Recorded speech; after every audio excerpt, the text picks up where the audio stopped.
Break.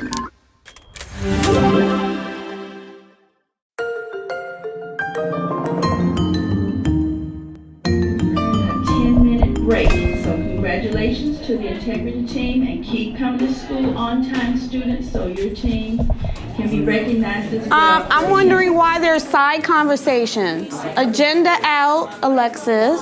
Instructional expert Jim Knight is observing Aisha Santos, a first-year middle school teacher who previously worked as an elementary teacher in a neighboring district.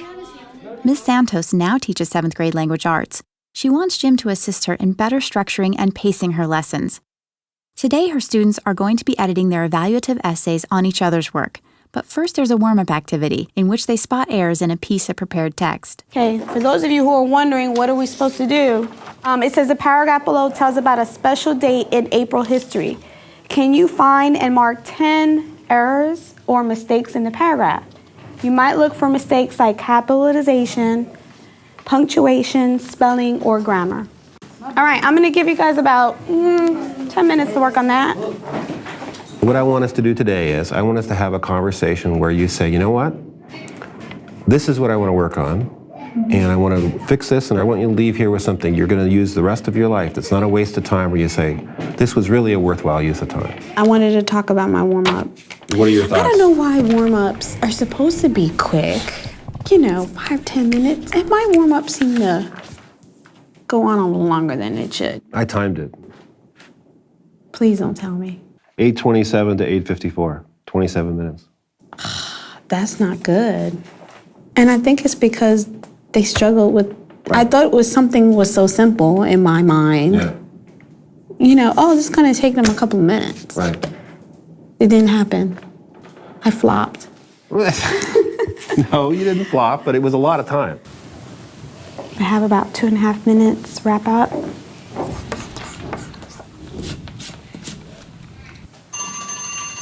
Okay, who wants to be brave enough to come up and try to correct these?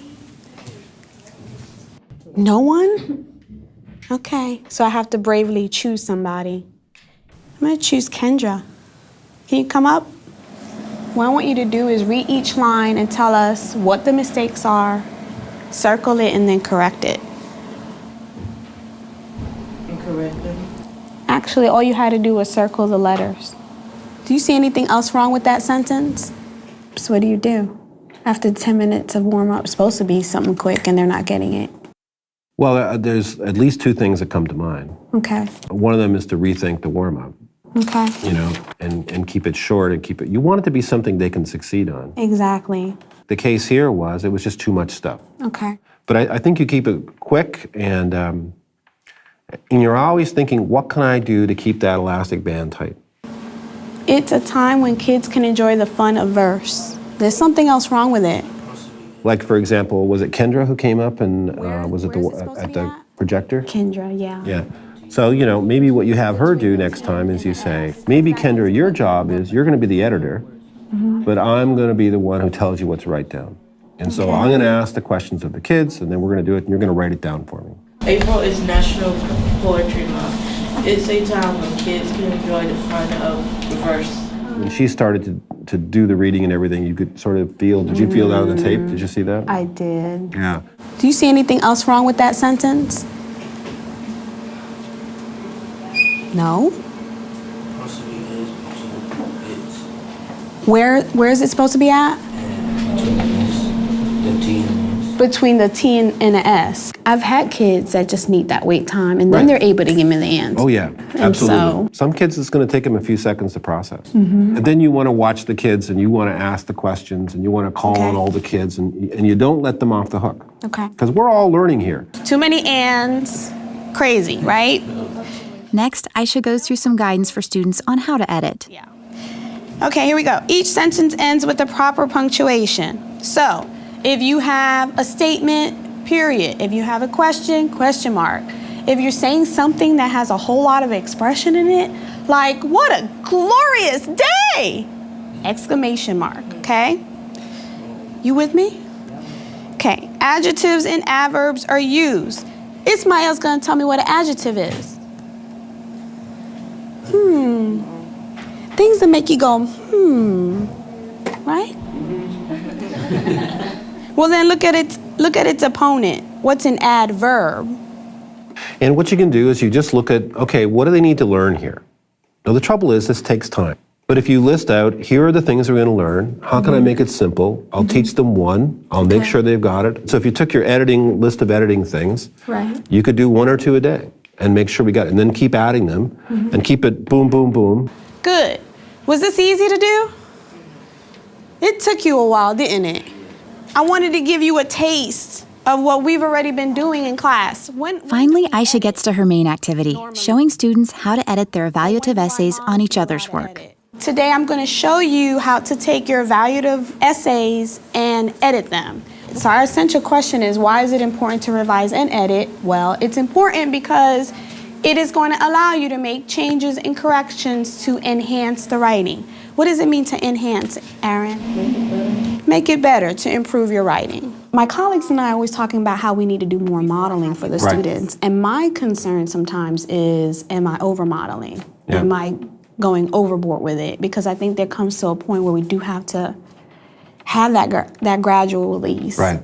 So if you catch anything, you let me know, and I'm sure you're going to be really good at that, right? Catching my mistakes. All right, here we go. Although Shantae's poem was a concrete poem, it lacked descriptive details, figurative language, and had some conventional errors. I misspelled her name. So I'm gonna circle her whole name and write SP in the top. And for me, it's a struggle and it's a balance of trying to, at what point are they ready for me to let them go? I have a whole bunch of ideas about that. I knew you would. I knew you would. Well, because I really love the idea of modeling. Can I show you what I would do? And then you tell me if it Sure. would work for you? Sure. Okay. I use the phrases, I do it, we do it, you do it. Okay. And so it's I'm going to do it, we're going to do it, you're going to do it. When I do it, I'm going to think out loud. I don't do this at home and talk like this when I'm thinking, but right now I'm going to think out loud. And you need to watch me and listen to me, because when you do it, you're going to do it just like me. Okay? So then I say, okay, the first sentence, and I'd go through the first sentence and I'd say, now what am I looking for? What do I need to look for? Which is the second thing about this I wanted to talk about, but I'd have a specific thing I'm looking for and a way to go at it. Right. But for me, that simple phrase, I do it, we do it, you do it, and then I would do 1 or 2 sentences with the kids, and then I'd turn it to the kids. Okay, now it's your turn to do it. And what I would say is, first thing I want to know is, are there any capitalization problems here? Get ready, I'm going to ask you a question. I wouldn't tell them who I'm asking. And what I'm doing is I'm calling on the kids in the we do it part until I'm confident that they can answer the questions. But then I have them practice with a partner. And they work, that's the all do it part. And then you do it. You do it on your own, and then we take it up together, you know? When I do the I do it part, I want to teach them some way of doing the task that's going to stick with them. They're going to remember. Sometimes you use those phrases, mnemonic phrases, right? Right. So, for example, with editing, a friend of mine, Jean Shoemaker, she created a thing called COPS. I think I've heard of that. COPS. And so COPS stands for capitalization, overall presentation, punctuation, and spelling. And then I say, okay, what's the first thing we look for? You're going to do this one with me.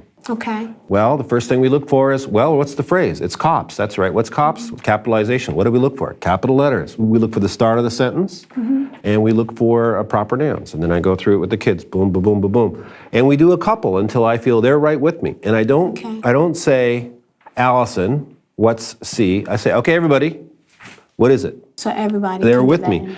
You should feel like there's an elastic band between you and every kid. Okay. And if they're not engaged with you, something's slacking off, and you got to pull them in. And that's when you say, okay, now, boom, get them on board. And if they can't answer the question, you keep at it. You keep asking, but you don't let them off the hook. That band is keeping them engaged, you know? Sometimes I do that and I call it popcorn. Well, that would be Popcorn good. somebody. Right. That would, or you can just, I would stick with that phrase, popcorn somebody. You're on the bubble. If you keep trying to keep that elastic band and you keep experimenting with keeping the kids connected, Okay. you're going to be an absolutely fantastic teacher. You already are a fantastic teacher, but you're going to get way better, and you're going to be the kind of teacher who transform your kids' lives. Kids who weren't going to go to college, go to college. And it just means you have to say, I'm going to relentlessly pursue engagement. I'm going to make sure these kids are always engaged. I'm going to look at things like my pacing, like the way I ask questions, all those things. And I put that in here too. It's interesting you mentioned that. Right. What to do with the students not getting it? How do I maintain student engagement? That was my Well, question. see, I think the thing here is you want to make it easier for them to be successful. If they don't understand what's going on, like you said, you didn't think they all got it. I can tell you, it seemed to me, sitting at the table, because I sat with some of the kids, some of the kids weren't there, and I don't think it's because they were bored. I think it's because they didn't get it. They didn't understand They didn't know it. what to do. When you are editing each other's work, I want you to go through their work, and I'm going to model for you how to do that, and you're going to use the editing marks. When you're done doing all of that, you're going to go back and read their work and look at their writing, and then you're going to fill out this checklist. So you want to make it really, really easy. We're just going to look for capital letters. I'll do it first, we do it, you do it. Okay, we've done capital letters, now, and you make it COPS or some other thing so they can remember what the pieces are, and then they do it, you know?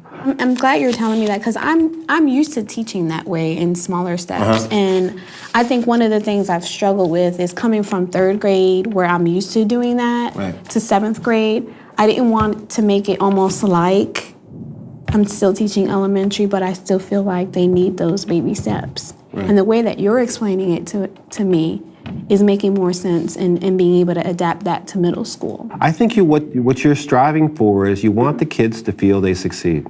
Right. And where they really lost engagement was where they felt like they couldn't do it. It was too much information.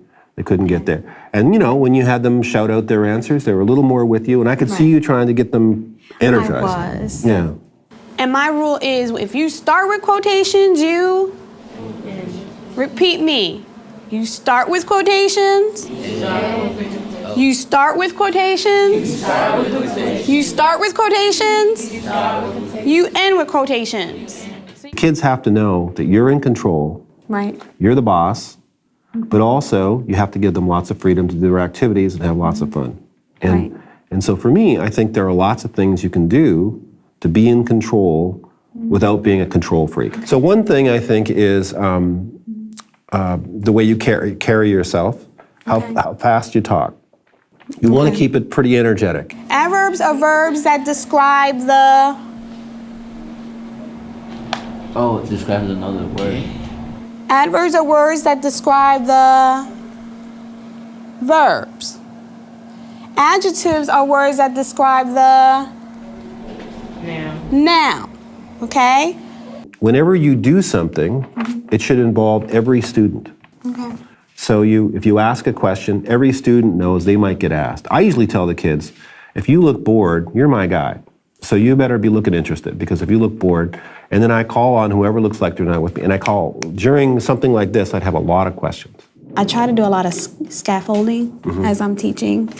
For example, we were talking about the maid, Right. M-A-I-D and M-A-D-E. And I told them, what is that an example of? And we were just talking about homophones last week, and I want to see if they understood. What kind of word is that? When you have two words that sound the same, but they're completely different words, because they're spelled differently and they have different meanings, what is that called? It begins with an H. Homophones. Homophones. It took them a while, but I think Lexus was like, homophones. I'll say, yes. Yes, I heard that. Yeah. I think the thing is that you want to just be, it can't be acceptable for them not to learn it. Okay. And so you just keep working at what's it going to take. And that's it. Questions? No? I think you're ready to work on your stuff now. So that means you can't let them off the hook. They can't not learn. And that makes it hard work. You have to say, what am I going to do to make sure they can get it? How can I make sure they've mastered it? Okay. What you're going to do with your kids over the lifetime as a teacher, we need people like you who care deeply about kids. I can't tell you how important it is that you keep doing what you're doing. Thank you.